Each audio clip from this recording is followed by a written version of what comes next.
Welcome, everyone. Thank you so much for joining us. We'll wait a little bit here to get everybody into the webinar.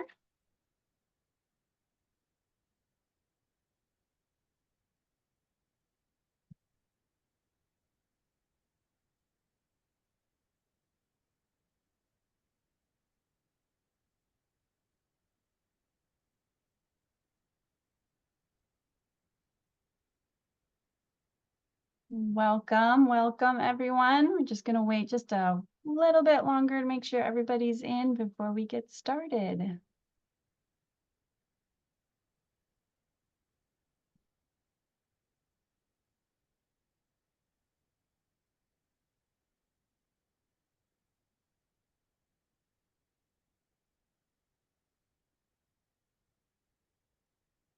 All right.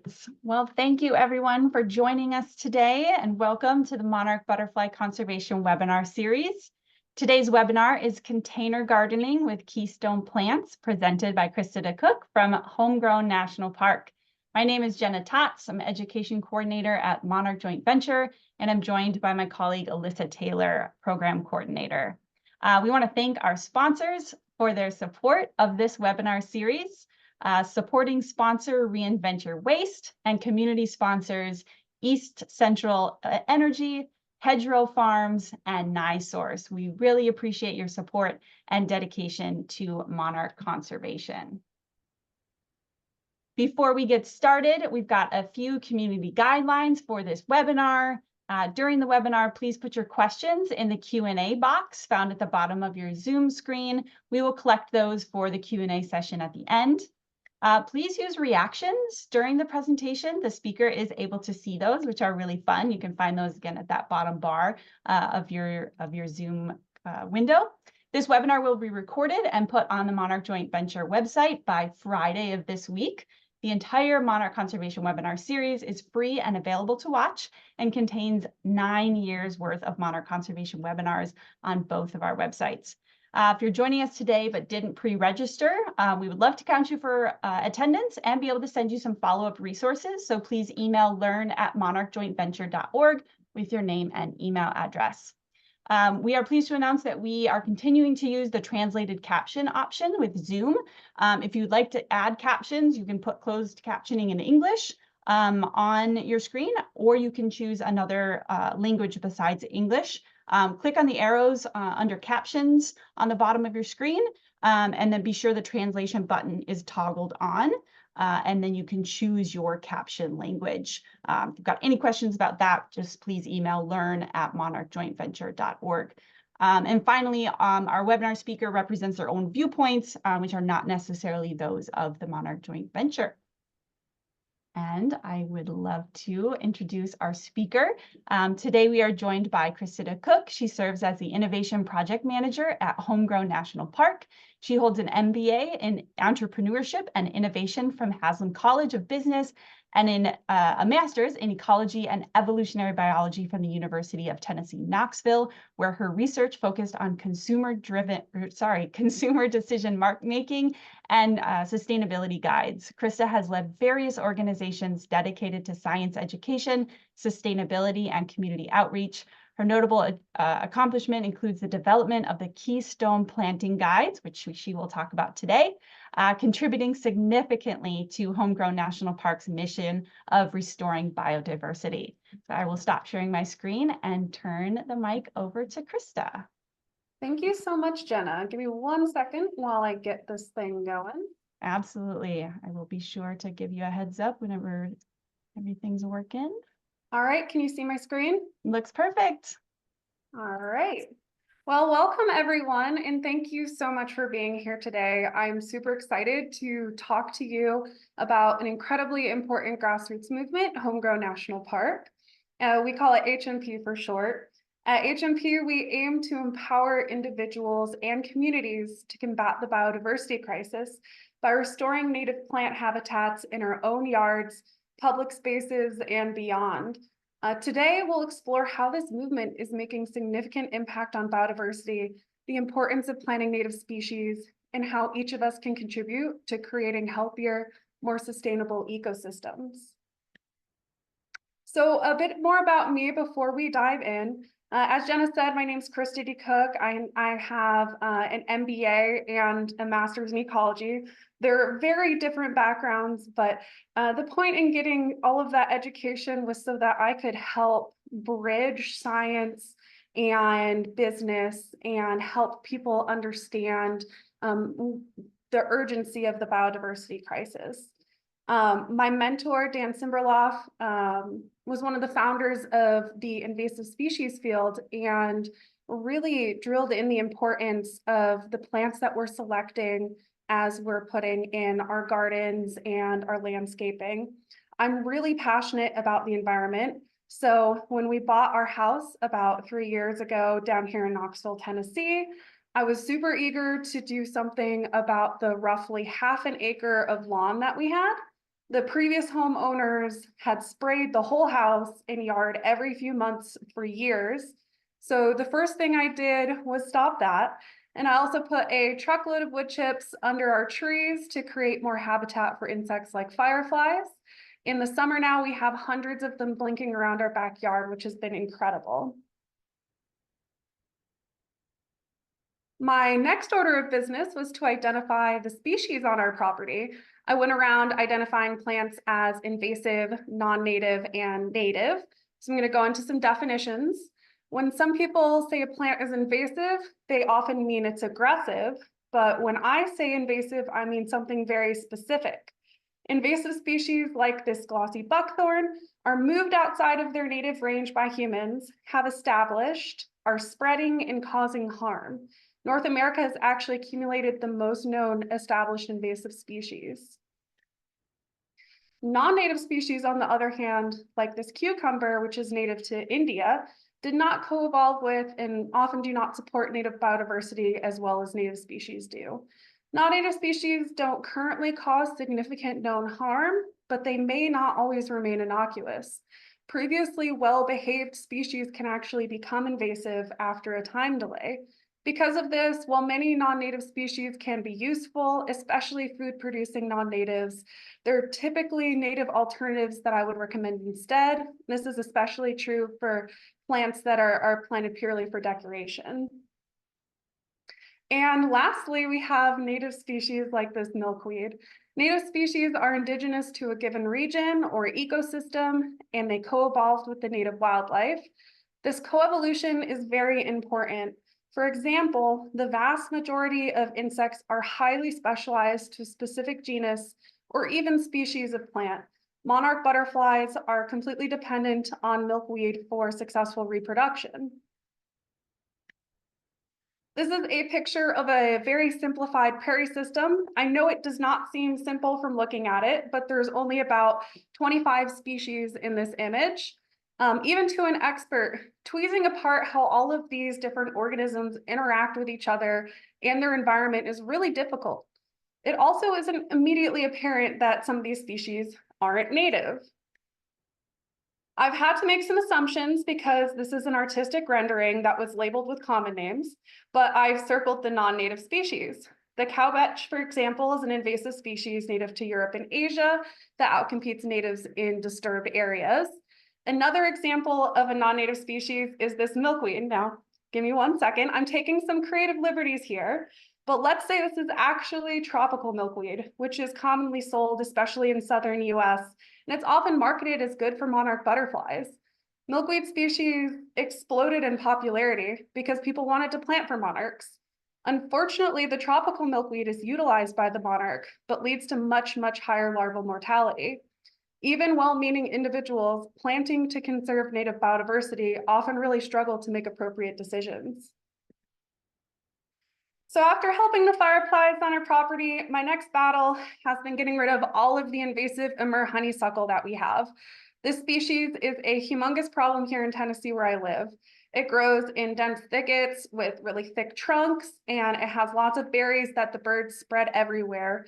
The original plant was actually in a small garden plot in my backyard, and it has since invaded the entire strip of woods between us and the other houses on our street. One of the first things we did after moving in was chop it down, but I am still battling with these plants. The horticultural industry is actually the primary pathway for non-native and invasive species introductions. In the United States, non-native species account for around 80% of nursery stock and up to 90% of nursery revenue. While not all non-native species become invasive, the horticultural industry constitutes a large source of repeated introductions and genetics, increasing crop yield pressure and the likelihood a species will become invasive. Even known invasive species are being sold. This figure shows states where glossy buckthorn is regulated in red, with dots showing locations where it's still for sale. Now, I have been able to do a lot of fun things with the house in the past couple of years too. It's not just all battling invasives. I've taken out large sections of my lawn. I've planted service berries, beauty berries, tons of native wildflowers. I also have a bunch of natives in pots. Yesterday morning, I saw an absolutely adorable bumblebee with its butt sticking out of my beard tongue, which has been thriving in a pot for 2 seasons on my front porch. I absolutely love seeing the birds eat the berries on my service berries out of my my office window. And I still have a really long way to go, but nature is returning to my property. Now, speaking of birds, here we see a list of 21 species that have been recently delisted from the endangered species list. And this wasn't because they recovered, but because they went extinct. Each name on this list represents a unique thread in the intricate web of life that's been lost forever. These extinctions are stark evidence of the biodiversity crisis we're facing. Habitat destruction, invasive species, climate change, and other human activities have pushed these species to the brink and beyond. This loss is a call to action for all of us. The scale of the biodiversity crisis is truly staggering. 1 million species are currently facing extinction. This includes 40% of all plant species, which are the foundational building blocks of our ecosystems. In North America alone, we've lost 3 billion birds over the past 50 years. This isn't just about numbers. It's about the intricate connections within our natural world that are being severed. Bachman's warbler, shown here, is one of those species that has already gone extinct. Its loss serves as a reminder to us of what's at stake. Each extinction is a warning sign urging us to take immediate action to preserve what remains. So why is this happening? The answer lies in the way we've altered our world. Urbanization, agriculture, deforestation, and climate change have drastically transformed natural landscapes. Invasive species outcompete native ones, pollution degrades habitats, and our overconsumption strains resources. Each of these factors disrupts the delicate balance of ecosystems, leading to habitat loss and fragmentation. As natural spaces shrink and degrade, species lose the places they need to live, feed, and reproduce. The interconnectedness of life means that the decline or extinction of one species ripples through the ecosystem, impacting many others. We're witnessing the unraveling of nature's web, driven by our own actions. But this crisis isn't inevitable. It's a direct result of human activity, and therefore it's within our power to change. So this is what a biodiversity crisis looks like. At first glance, a suburban neighborhood with well-manicured lawns might seem really picturesque. However, these vast expanses of lawn are ecological deserts. Lawns provide little to no habitat for native wildlife and support very few species. They require significant resources to maintain, including water, fertilizers, and pesticides, which further harm the environment. In contrast, a yard filled with native plants offers a haven for local wildlife, supporting insects, birds, and other creatures that are vital to a healthy ecosystem. By transforming these green deserts into thriving habitats, we can combat the biodiversity crisis in our own yards. And the biodiversity crisis looks like this too. Invasive species like these Bradford pears are another significant factor in the biodiversity crisis.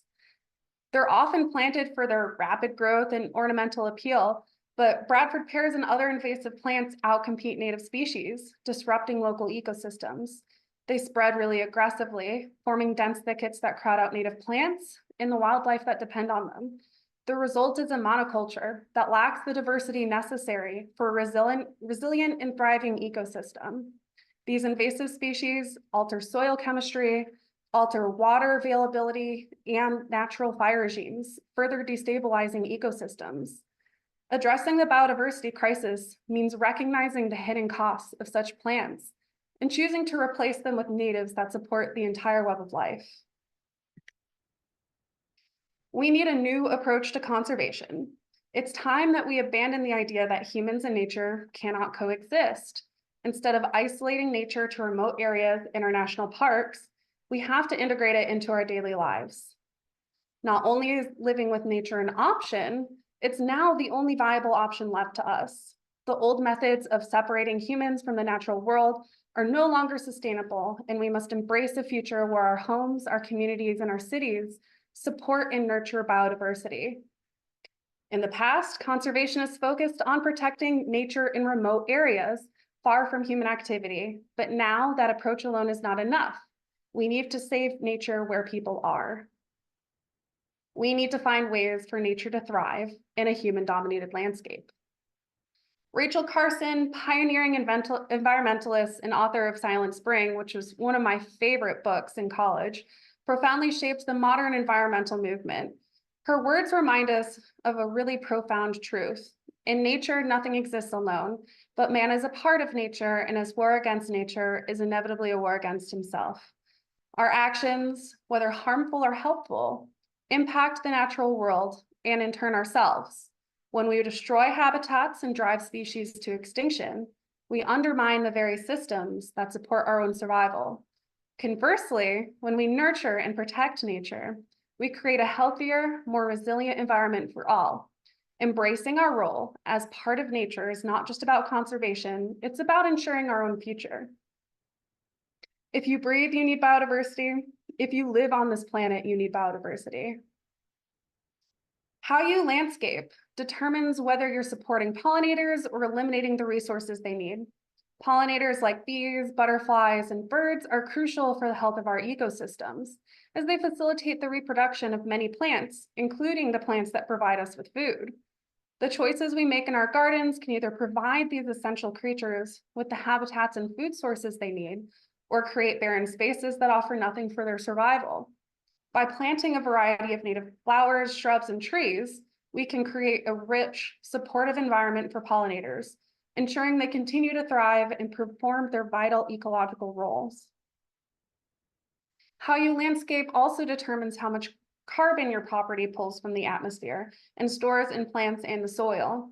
Trees, shrubs, and other vegetation play a crucial role in carbon sequestration, absorbing carbon dioxide from the air and storing it in their biomass and in the soil.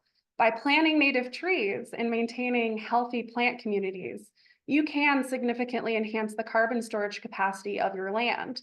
This not only helps mitigate climate change, but also improves soil health, water retention, and overall ecosystem resilience. Your landscaping choices can make a meaningful impact on the environment, turning your property into a valuable carbon sink. Your plant choices will determine whether you're harboring invasive species. Invasive plants, again, like this Bradford pear, may seem attractive and easy to grow, but they can cause significant harm to our local ecosystems. When planted in residential landscapes, these invasive species can quickly spread beyond their intended areas, outcompeting native plants and disrupting the natural balance. Once again, invasive species escape cultivation. This Bradford pear is spreading up along the roadsides. They form really dense thickets and are completely replacing the native vegetation. Here in Knoxville, the first thing that blooms each spring is the Bradford pear. I drive up and down the highway and it's just solid Bradford pear. It really pains me to drive in the spring and have this be the first thing that blooms out. The amount of lawn you have determines several critical factors for your environmental impact. So first, it affects whether rainwater infiltrates the ground or leaves your property as stormwater runoff. Lawns have really compacted soil, with really short root systems, which leads to increased runoff, which can cause erosion and flooding while carrying pollutants into waterways. Second, it influences whether you're adding nitrogen, phosphorus, herbicides, pesticides to your local watershed. These chemicals are commonly used to maintain lawns, but they can leach into the soil and runoff, contaminating local water supplies and harming aquatic ecosystems. Third, your lawn affects how much carbon you're adding to the atmosphere every time you mow. Lawn mowers typically run on fossil fuels, which emits carbon dioxide and other pollutants. By reducing the size of your lawn and opting for native plants instead, you can significantly lower your carbon footprint. How you landscape determines whether you're using plants that host the insects that support the food web. How you landscape, how much lawn you have, and your plant choices help determine how much life Earth can sustain. Each decision we make in our gardens and yard has a ripple effect on the broader environment. This is a really awesome responsibility. The biodiversity crisis can seem super overwhelming, but there's a powerful, accessible solution: Homegrown National Park. You don't need any prior experience to make a difference. By joining HNP, you become part of a collective effort to restore native habitats and support biodiversity right in your own yard. Collectively, property owners are the hope and future of conservation. Each of us has the power to make a significant impact by transforming our properties into havens for biodiversity. When we join forces, our individual efforts add up to a vast, interconnected network of healthy, thriving ecosystems. By making thoughtful choices about our landscapes, we can create a resilient future for nature and for ourselves. The responsibility and opportunity to protect our planet is in our hands, and together we can lead the way to a sustainable and vibrant world. Together we can start a new habit and a new habitat. Many of you will recognize our co-founder, Dr. Doug Tallamy. Doug is a renowned entomologist and ecologist, and he's been the driving force behind Homegrown National Parks movement. As a professor at the University of Delaware, his groundbreaking research has illuminated the crucial role that native plants play in supporting local ecosystems and biodiversity. Doug's influential books, including Bringing Nature Home and Nature's Best Hope, have inspired countless individuals to transform their yards into thriving habitats for wildlife. His vision emphasizes the power of individual actions in creating a collective impact, urging us to reimagine our landscapes as vital components of the larger environmental puzzle. Doug founded HNP with a clear mission in mind: to motivate people everywhere to regenerate biodiversity by planting natives, removing invasives, and reshaping our relationship with nature. We're losing about 800,000 acres of habitat every year in the US alone. Current conservation efforts, while vital, are not happening fast enough to counter this rapid loss. However, we can make a difference, and we can do it faster than any other means. By taking action on our own properties, we can immediately contribute to habitat restoration. Each native plant we add, each invasive species we remove, and every bit of lawn we convert to diverse landscapes helps rebuild the ecological fabric. Individual efforts, when multiplied across communities, can quickly create a significant impact. Let's harness the power we have as property owners to restore and protect our natural world.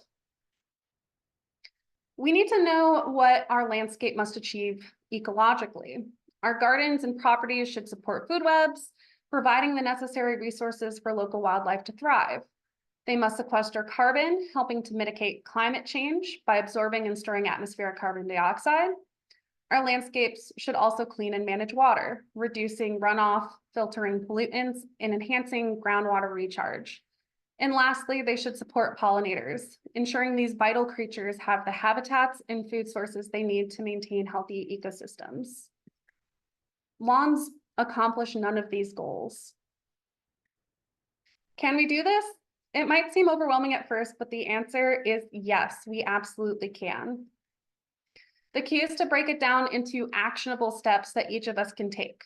Small, manageable changes in how we approach our landscaping can collectively make a huge impact. By focusing on specific actions, we can transform our yards into thriving habitats that support biodiversity and ecological health. You don't have to save biodiversity for a living, but you can save it where you live. For the rest of the talk, I'll be exploring actionable steps we can take as individuals. So what can one person do? Each of us does have the power to make a difference. You can contribute by shrinking your lawn, removing invasive plants, adding Keystone Plants, turning off your lights, firing your mosquito fogger, and educating and advocating in your communities, as well as getting on the HMP biodiversity map. Shrinking your lawn can make a significant impact on the environment and biodiversity. By replacing portions of your lawn with native plants, you create essential habitats for food or for birds, pollinators, and other wildlife. This change helps conserve water, as native plants typically need less than traditional lawns. Reducing your lawn area also means you'll use less fertilizers, pesticides, and herbicides, protecting local water sources and soil health. Plus, less lawn means less mowing, watering, and maintenance, saving you time and money. Native plant gardens add beauty and diversity to your yard with their variety, color, and seasonal interest. And you can start really small by converting a section of your lawn and expanding over time. This is actually an example from my own front yard. We just did this spring. We saved up cardboard. You have to make sure to remove the labels and tape and any staples. And you don't want cardboard that has that like kind of shiny material on it. You want it to just be plain cardboard. And then we layered it thickly over the grass and put a layer of chips on top. These chips are actually from a cool national company called Chip Drop.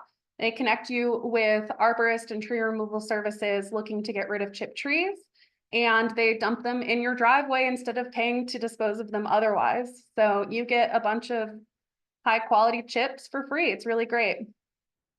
So this fall, after I've smothered the grass with the cardboard and the chips, I'll be planting in some native hollies by the house. We used to have boxwoods there that were blighted, and we just got those removed recently. And then I have big plans for lots of flowers in the rest of the space this spring. All right. The next thing you can do is remove invasive species. This is crucial for protecting native ecosystems and supporting biodiversity. So go out onto your property and use an app like iNaturalist Seek to identify what species you have.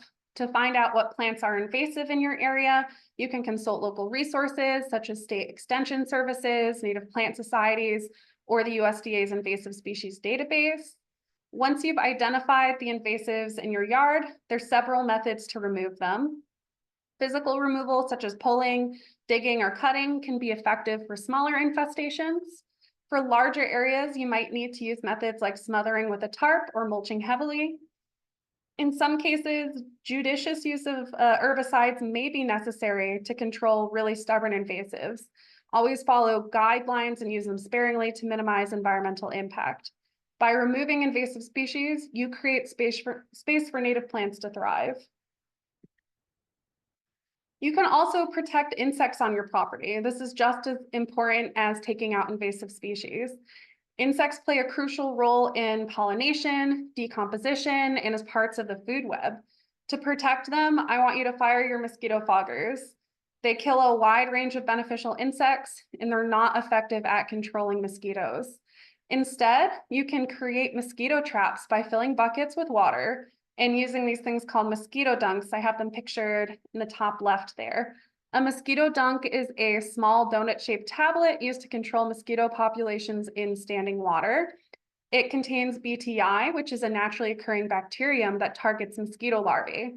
When it's placed in water, the dunk releases the BTI, which is then ingested by the mosquito larvae. And the bacteria produce toxins that specifically attack the larva's gut, killing them before they can mature into biting adults. Mosquito dunks are completely safe for humans, for pets, for fish, and other wildlife, making them a really environmentally friendly option for mosquito control. They're also really cheap, actually. And one of those dunks right there can cover about 100 square feet of water. So I typically break them into smaller pieces. Also consider turning off your outdoor lights at night, as artificial lights can disrupt insect behaviors and attract them to danger. If you need outdoor lighting, use insect-friendly options such as yellow or amber LEDs, which are less attractive to insects. Also consider putting your lights on timers so that they're not on all the time. By taking these simple steps, you can create a safer environment for insects and support the health of your entire ecosystem. And now, what we're known for, planting native species. This is one of the most effective ways to support local biodiversity and create a healthy ecosystem. Native plants are adapted to local soil and climate conditions, making them more resilient and less dependent on fertilizers, herbicides, excessive watering. This not only saves you time and resources, but also reduces harmful runoff into local waterways. Native plants provide essential habitats and food sources for local wildlife, including birds, pollinators, and beneficial insects, which help maintain a healthy and balanced ecosystem. They also contribute to soil health by supporting diverse microbial communities and preventing erosion with their much deeper root systems. To find out which plants are native to your area, you can visit our native plant databases page where you can access comprehensive native plant lists. These resources will help you choose the right plant for your specific location. Now, if you can only plant one plant, make it a keystone plant. Keystone native plants play a crucial role in supporting local ecosystems. According to Doug's research, these plants support the greatest number of lepidopteran species, which are moths and butterflies, which are essential for a healthy food web. Even planting just one keystone plant can make a huge difference. These plants serve as the backbone of our ecosystem, providing vital resources for pollinators and other wildlife. By incorporating keystone species into your garden, you create a strong foundation for biodiversity, helping to sustain a wide range of species and promote ecological balance. Embrace the power of keystone plants, and you can be a pivotal part in restoring and maintaining vibrant, beautiful ecosystems. When selecting plants for your garden, it's important to consider the needs of both generalist and specialist insects. Generalist insects, like many of our native bees, can utilize a wide variety of plants for food and habitat. Planting a diversity of native species can support these insects by providing continuous bloom periods and various types of foliage and flowers. On the other hand, specialist insects like the monarch butterfly rely on a particular plant species or genus to complete their life cycle. Monarchs need native milkweeds for laying their eggs and as a food source for their caterpillars. It's very important to support these species too, but the idea with keystones is to support the most number of species, especially if you're only putting in a few plants. If you already have a large garden, adding in keystones will also bring you kind of to the next level of ecosystem support. Here's a figure from one of Doug's papers, ranking woody keystones in the mid-Atlantic. As you can see, powerhouse genera like quercus or oak trees support well over 500 species of lepidopterans that we know of. This is super critical, not just for insect diversity, but it's also critical for supporting wildlife further up the food chain, like birds. A bird needs thousands of soft-bodied insects like caterpillars to raise a single clutch of chicks. I led the development of our Keystone Plant Guides based on ecoregions to help people select the best keystone species for their specific locations. These guides provide tailored recommendations, ensuring you can choose plants that will have the most significant ecological impact in your area. By using these guides, you can easily identify and incorporate keystone species. I designed these guides to be easy to use for beginners. They're not exhaustive. Instead, they provide a limited number of options that users are highly likely to find in most nurseries and retailers, even big box stores. I know that once people get one native in the ground, they'll become more connected with their habitat and want to do more. We developed our Keystone Plant Guides based on ecoregions rather than state boundaries to provide more accurate and effective recommendations. An ecoregion is a geographically distinct area with specific environmental conditions, including climate, soil, and native species. Unlike political boundaries, ecoregions reflect natural patterns and processes that influence plant and animal life. Native plant ranges don't follow state lines. They follow the natural contours and conditions of the land. By focusing on ecoregions, our guides ensure that you select plants best suited to your local environment, maximizing their ecological benefits and supporting the health and diversity of your region's ecosystems.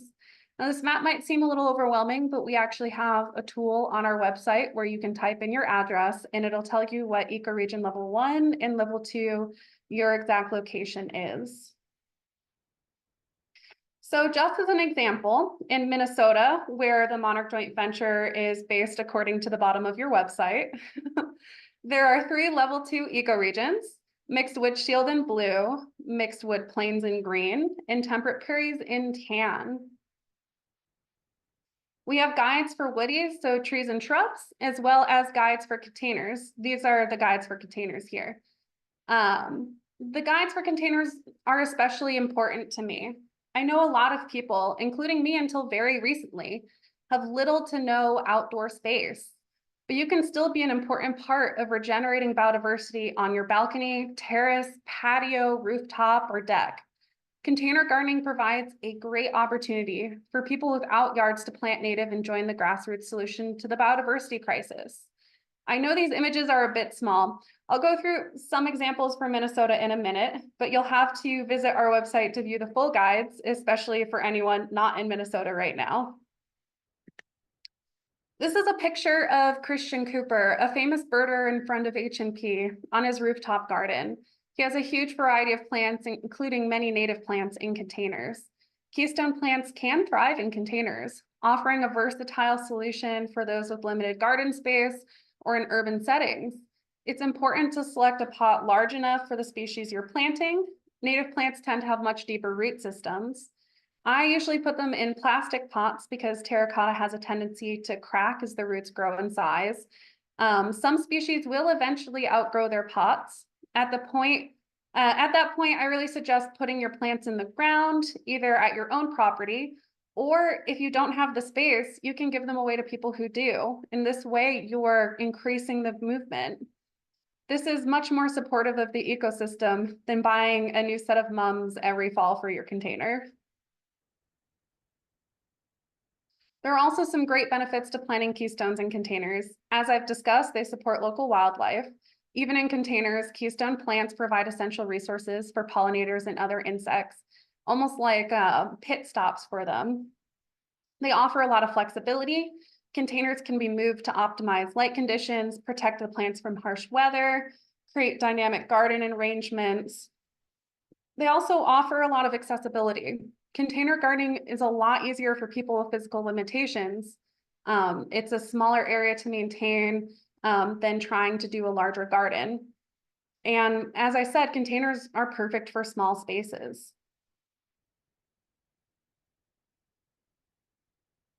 So going into some specific recommendations, this is a container-friendly goldenrod species. Goldenrods are incredible keystone plants that support over 100 species. Old-field goldenrod specifically does well in full sun, has fairly low water needs. It grows to a height of only about 1 to 2 feet and has a really beautiful display of yellow flowers for months on end. It's much less aggressive and it's a shorter alternative to a lot of the taller goldenrod species. We also have calico aster. This is another container-friendly keystone plant. It thrives in full sun to partial sun. Doesn't need a ton of water either. It's about average in that need. And it blooms late summer through the fall, grows to a height of about 1 to 2 feet. And it has these beautiful little white flowers with pink centers that are very attractive to butterflies and bees. And lastly, I wanted to include a woody recommendation as well. Choke cherries thrive in full sun to partial sun. It's very drought tolerant and can grow in poor soil. It reaches a height of about 20 to 30 feet with a spread of 15 to 20 feet. And they produce these really pretty cascades of white flowers, and they have edible berries that are very attractive to birds.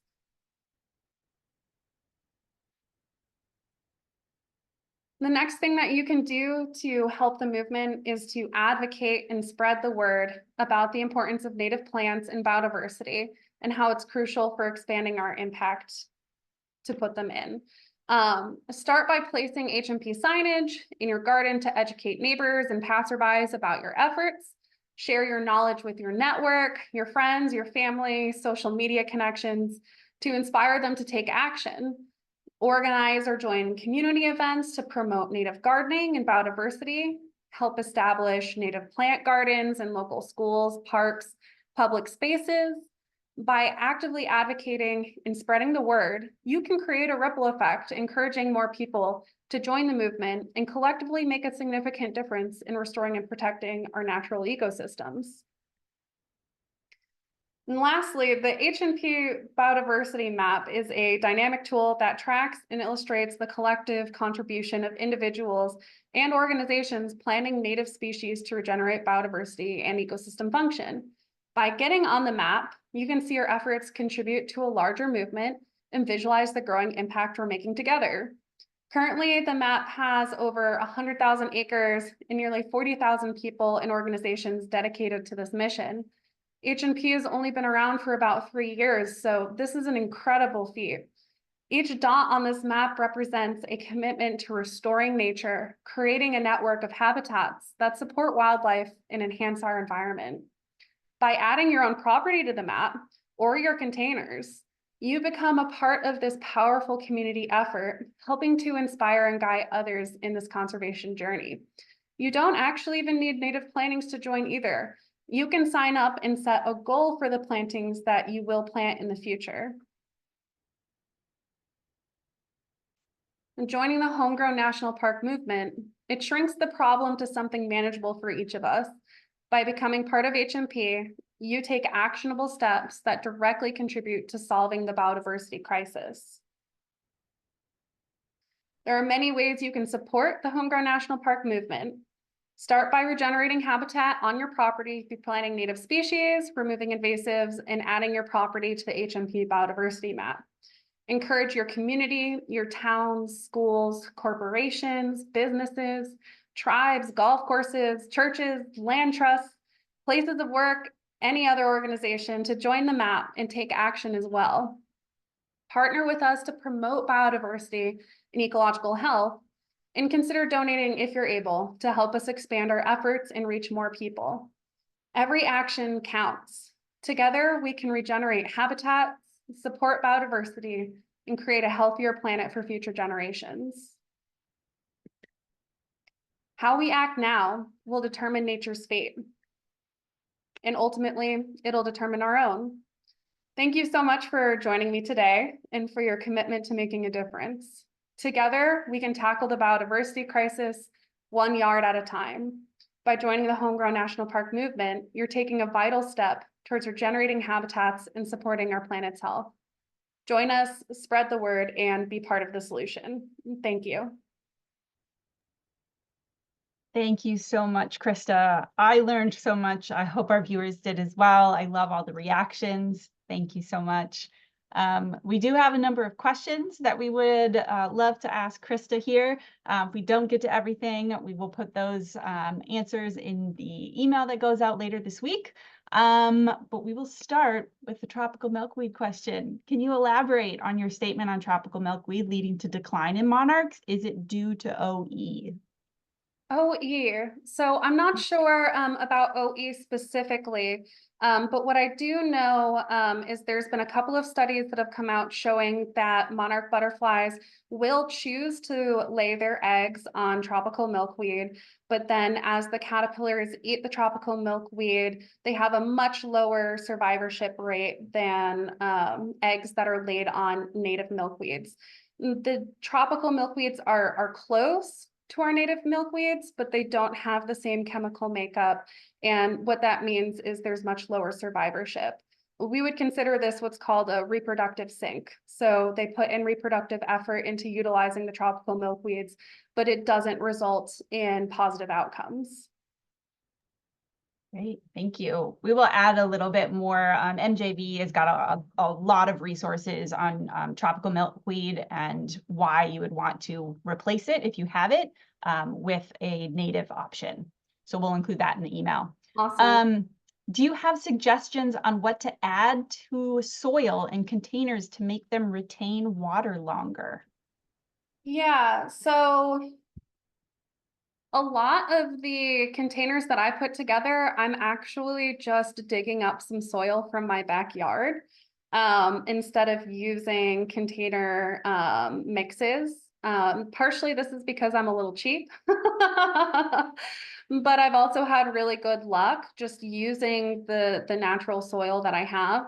You can also do a combination of that with a typical potting mix. And then in the plastic pots, if you're using them, I would suggest just drilling less drainage holes if you need it to retain more moisture. But in general, you're going to want to look at the water needs for the specific plant that you're putting in a container. So if it's a plant that likes to be dry, you don't have to worry too much about it. On the other hand, I have a pot with some native pitcher plants, which like to be very, very wet. And so what I do with them is I have a big dish around them and I water the plant and I also fill the dish with water so that it's continually getting water and it doesn't dry out. Very smart. This question was upvoted by viewers. Is chip drop nationally using protocols to keep from spreading jumping worms? Do all participating arborists understand not to include swept or raked chips, just the chips from the shoot? I'm not actually sure on that. I would have to look into it. Cool. We can make sure that we will help out. See if we can find the answer to that one. Yeah, and But, chip drop great. is really convenient. And it is national, so I like to recommend them because I've had great experiences with them. I've gotten 4 chip drops from them so far, and they come pretty fast. But you can honestly, I've also had luck with flagging down arborists who are chopping down trees at neighbors a couple of houses down to get chips too. That's a smart one. I know my son Yeah. is always wanting to watch them take the trees down, so maybe I need to go in and ask for their wood chips Yeah, as my well. HMP's executive director, he also uses chip drop fairly regularly. And he got a chip drop with chipped up Bradford pear, which he was very tickled by.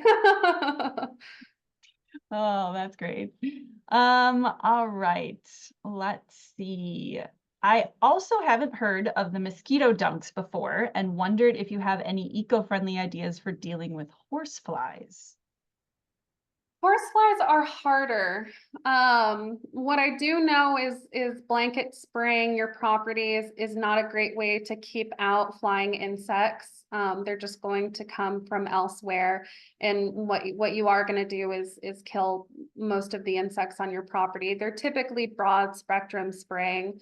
The mosquito dunks are highly specific, so I don't think they would actually work for horseflies. It's one of the beauties though, because they are very specifically targeting mosquitoes and they are not typically going to harm other dipterans, which are the order of flies in general. Great, thank you.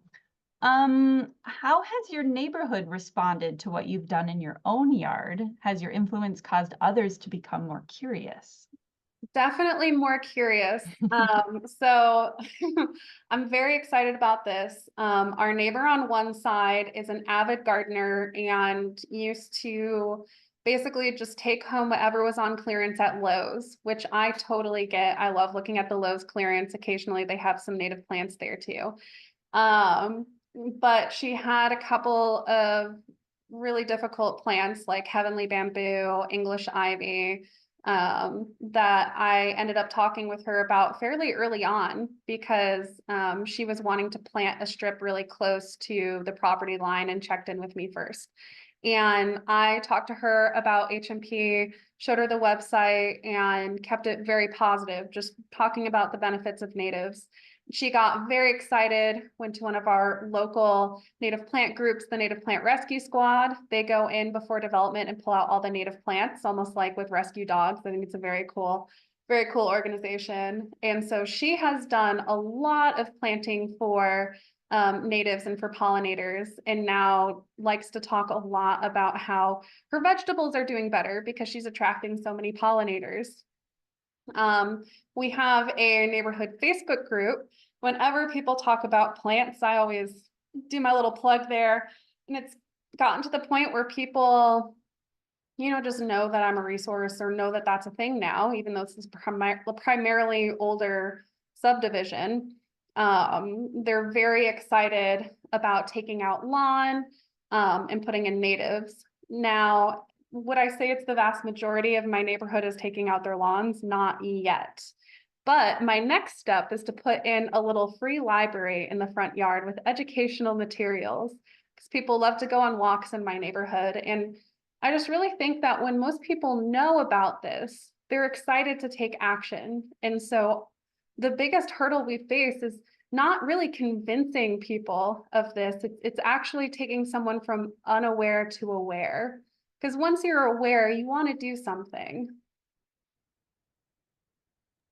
That is a great point.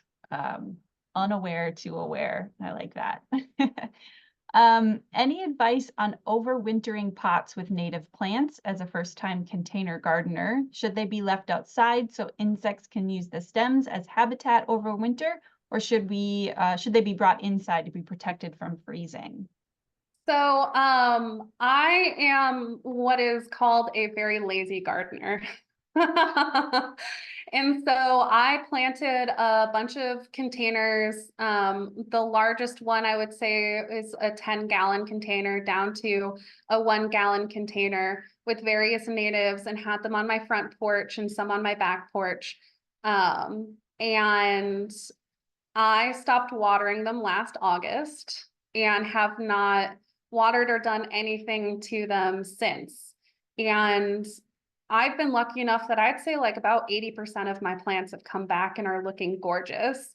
All of my phlox came back. It looked amazing this spring. My prickly pear overwintered amazingly. My coreopsis is starting to poke up a little bit. My beard tongue grew back twice as big this year and has really huge showy blooms right now. My pitcher plants all came back. That's the only one that I keep in a dish so that it like gets recharged with water from our rainstorms. But the one caveat I will have with that is I live in Tennessee, so it doesn't get as cold here as it does up north. If you live up north, I would recommend putting your pots somewhere more sheltered. So that could mean like under a deck, against something warmer, against the building, something like that. If you have a plant that you really want to make it, you can maybe bring it into the garage. But I've had excellent luck with completely neglecting them and having almost everything come back. Great advice. All right, this one's a little bit longer. But she says that her husband and her, I'm presuming this person and their husband have 16 acres of remnant prairie. There is a patch of brome we cannot get rid of, even with spring prescribed burns. The patch keeps growing, and I don't want to end up mowing brome all the time, as there will be nothing else in that patch. It's about 40 by 20 feet. What would you recommend? Chemical, till, something else? Yeah, it really depends on the size of the patch. And if you have a local invasive species council or native plant council, they would likely be able to provide you with local resources. There might be a group that'll come out and help you. So I'd definitely consult with them. But if it is a somewhat smaller patch, I've had great luck with kind of tilling the soil and solarizing with black tarps, because that kills back everything without chemicals, and it also heats it up enough that it'll kill off the soil bank. And that's the only reason you would till ahead of time, is to make sure all of the seeds are exposed there, and you have much less likelihood of them coming back. But if it's any sort of sizable patch, I really hate recommending it, but like, I do think that very judicious use of targeted herbicides applied by a professional to get rid of an invasive species is worthwhile, as long as you're being very careful with it and reseeding afterwards to make sure that, you know, the correct species are coming back, as opposed to adventive populations of other invasive species. Wonderful advice. Thank you.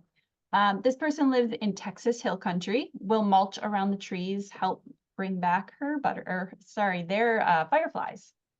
Yeah, so the fireflies really need structure to live in. So lawn is very compacted. The area that I mulched right away was basically like hard clay dirt with like nothing growing in it. So that will provide structure for them to live in, and it will also encourage other insects to move in that the fireflies can eat, which is really good for them and bringing back large populations. I also think mulching around trees is a great idea because it's decreasing the area that you're mowing. So you're typically not mowing where you have mulched, which is decreasing soil compaction.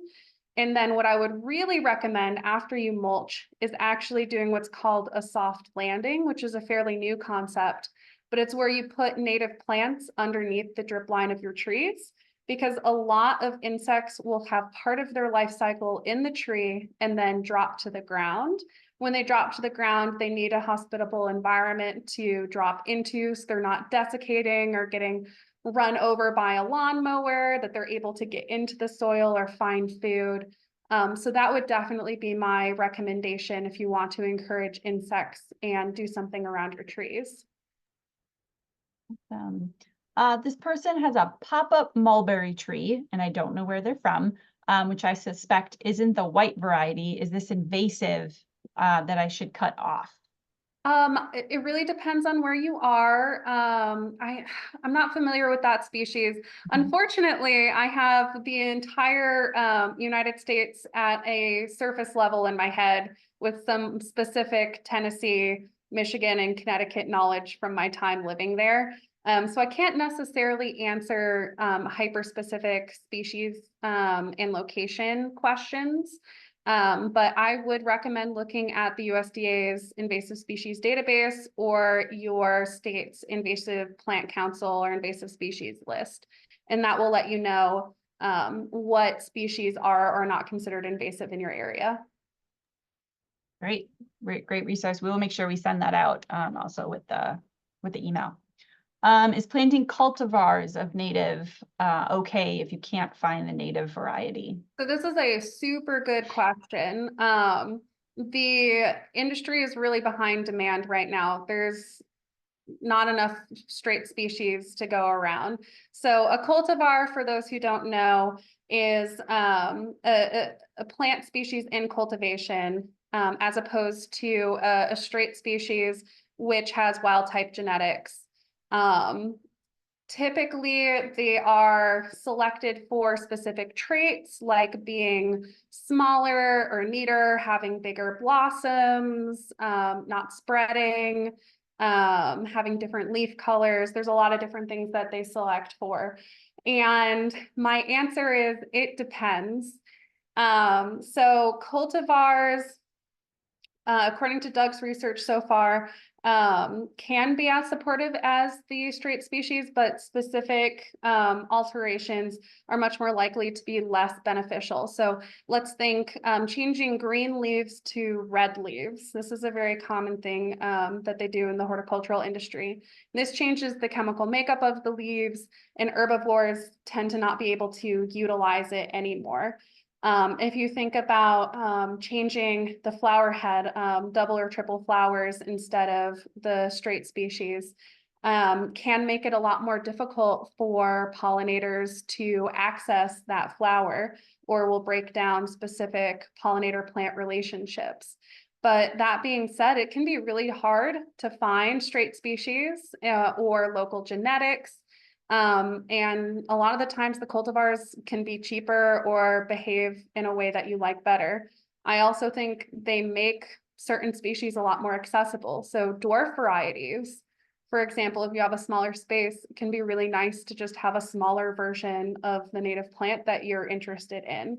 So I would say if you can, get straight species from a local nursery.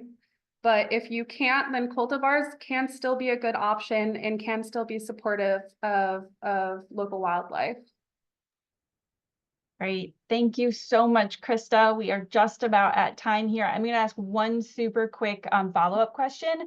Why plants in the drip line of trees rather than just anywhere in the mulch? So under the drip line basically means like everywhere underneath the canopy and then in towards the trunk. So if you're specifically planting a soft landing, you're trying to get anything that's falling out of the tree. So typically you're not going to get something that is falling further away from the tree.